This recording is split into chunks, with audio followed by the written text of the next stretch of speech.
In this video, I'm going to react to the MLS penalty kick that defied physics.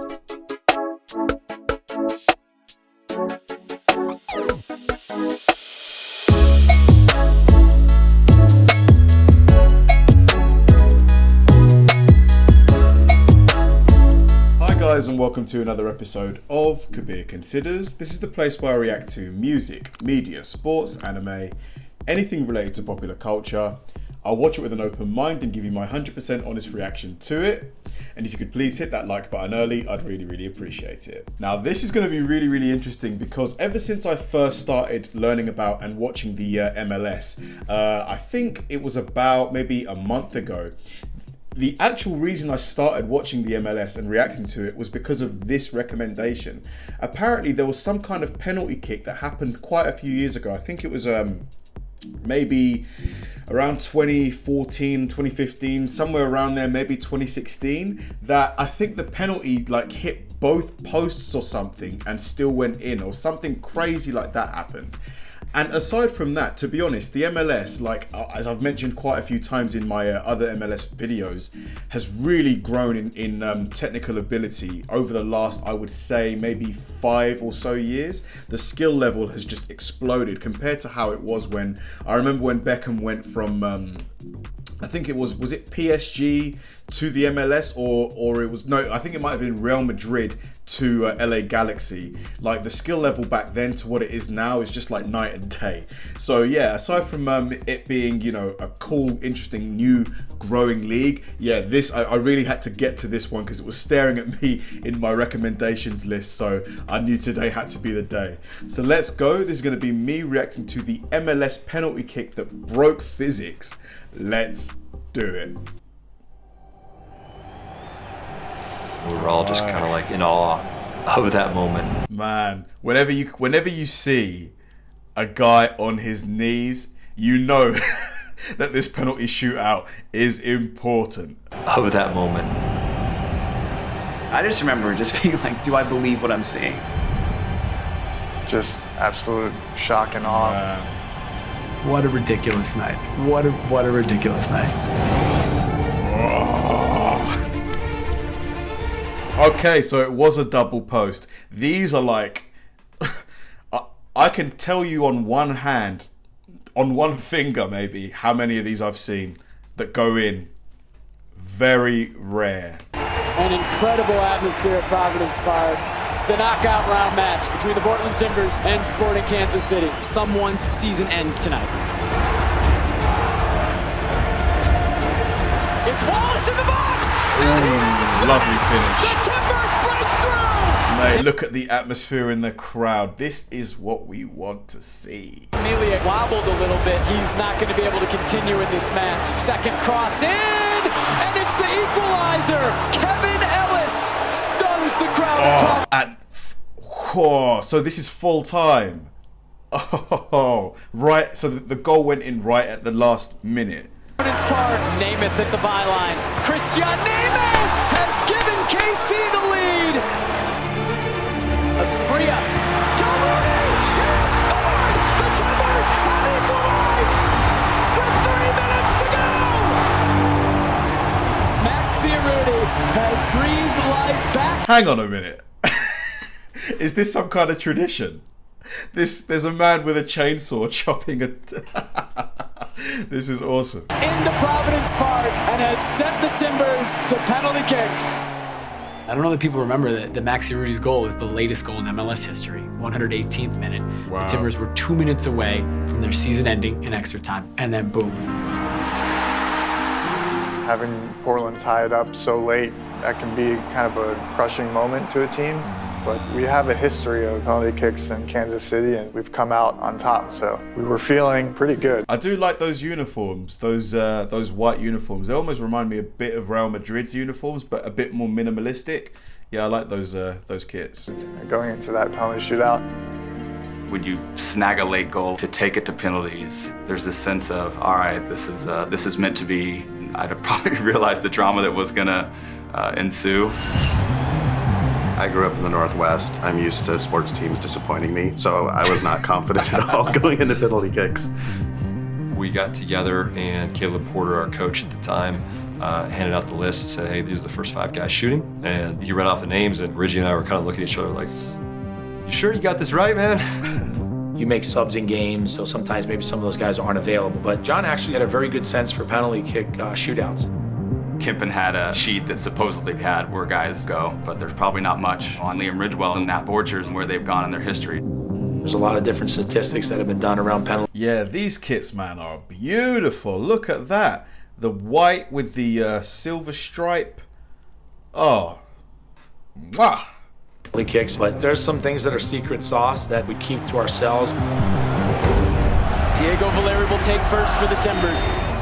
Valeri is like our captain. Here's our talisman.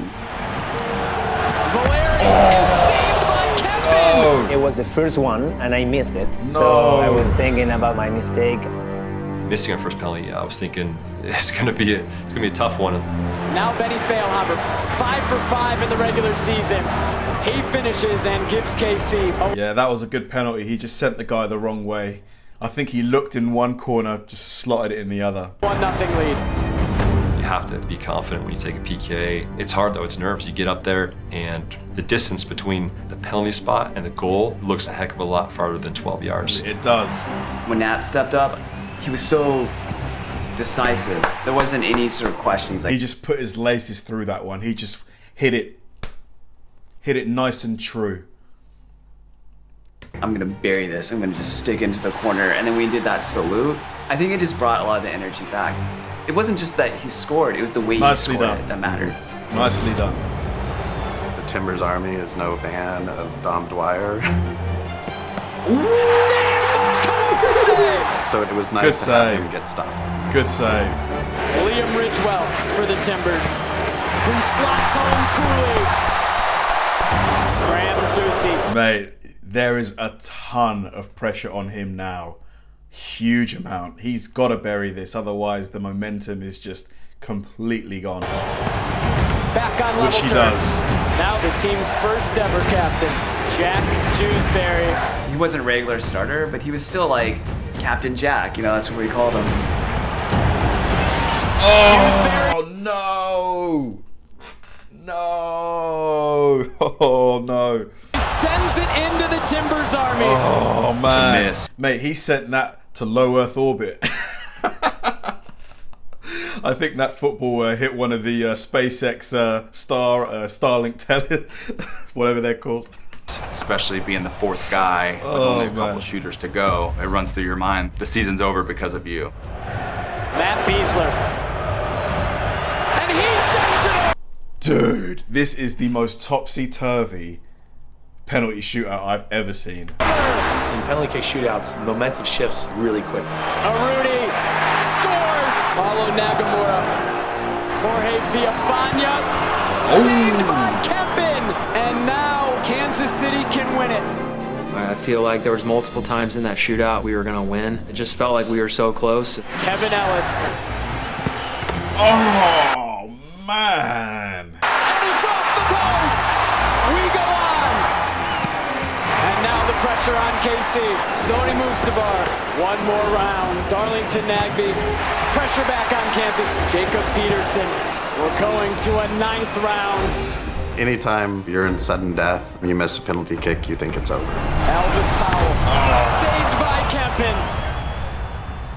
This wasn't the first time they had an opportunity to win it. And so when they came up the second time, it was almost like, all right, we had our one chance. We got out of that one unscathed. But to do it twice is, you know, probably not realistic. Saad Abdul Salam. Mate, the tension.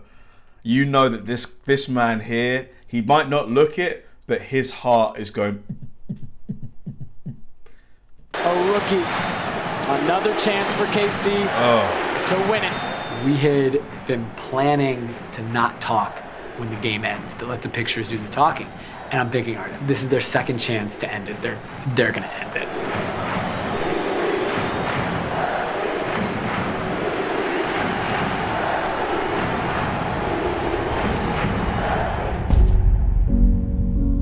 You know, I see Adam diving the wrong way, and I see the ball going, you know, into that corner, and I just thought, all right, that's it. You know, that's going to be it. When Saad stepped up, I knew exactly where he was going. I think everyone on our team did. Once it hit that post and was going across, I want to say I celebrated, hands up in the air, and then the inside, really quick in mind, oh, it's going in. Off the right too. Ricochets again, and for a split second I thought it was going to hit Adam and go in. Just absolute shock and awe. Seemed to just defy physics. Look at him. He thinks he scored. He's about to go celebrate. Wow. Wow. Came out. Are you kidding? Wow. Unbelievable. You know, the science behind it, when you think of a right footer that's bending it to the left corner, it hits the left post. It's meant to like bounce off the left and then go into the goal. Like that's literally what physics, my understanding of physics would dictate, right? Must be spinning a certain direction.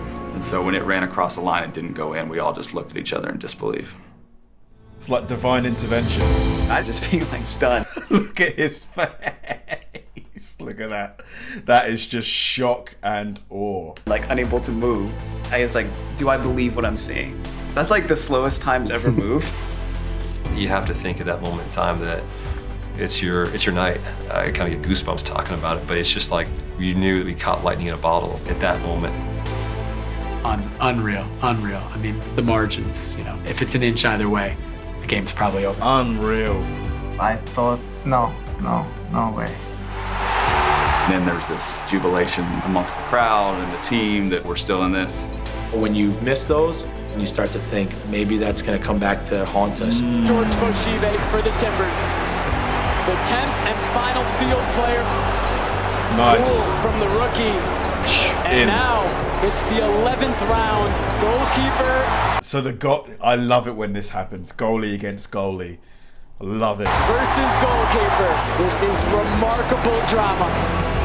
This is the thing. Goalies, because they're used to kicking it upfield, they've got such powerful kicks. You know, they rarely miss. Great penalty. It almost felt like there was something in the air, for sure. Didn't know what it was, but we still had to finish it off. Adam Kawarase versus John Kempen.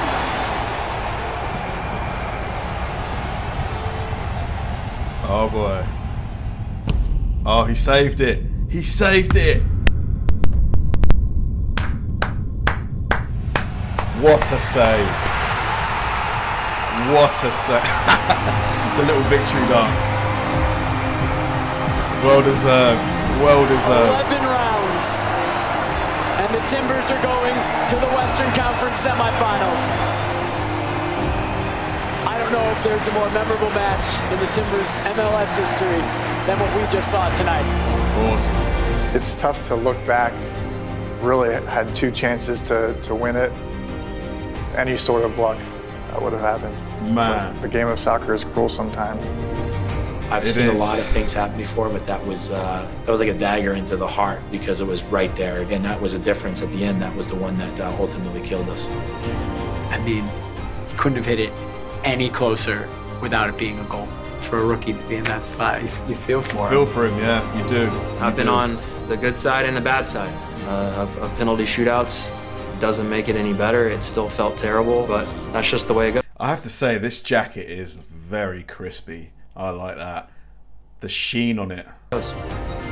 We are, of course, disappointed, but we give everything that night. And that's all you can do. It was an unlucky situation. The weird thing I think about, it doesn't make any sense, but I almost feel like it's quantum physics or something, like the willpower of the Timbers Army. Move some molecules of air and push that ball off the post, you know? I can't explain it. Something happened, like the soccer gods were like, oh, you know what? Actually, flip the coin, we're gonna go to Portland. When we were done and we were celebrating our championship, I think we went back and we were all just kind of like in awe of that moment and what the heck happened. It was pure ecstasy. We all just took off. Honestly, just pure jubilation, happiness. You know, that victory, that feeling of oh my God. Hard to put into words. That spurred us on to bigger things for the rest of that playoff run.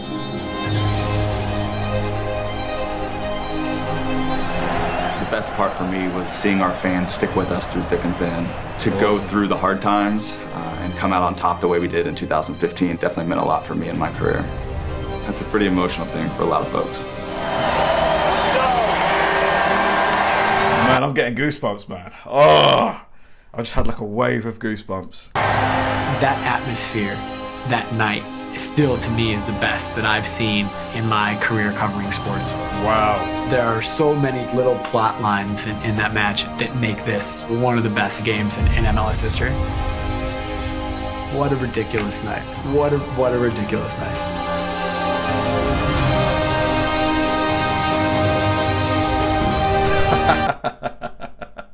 Oh, that's awesome.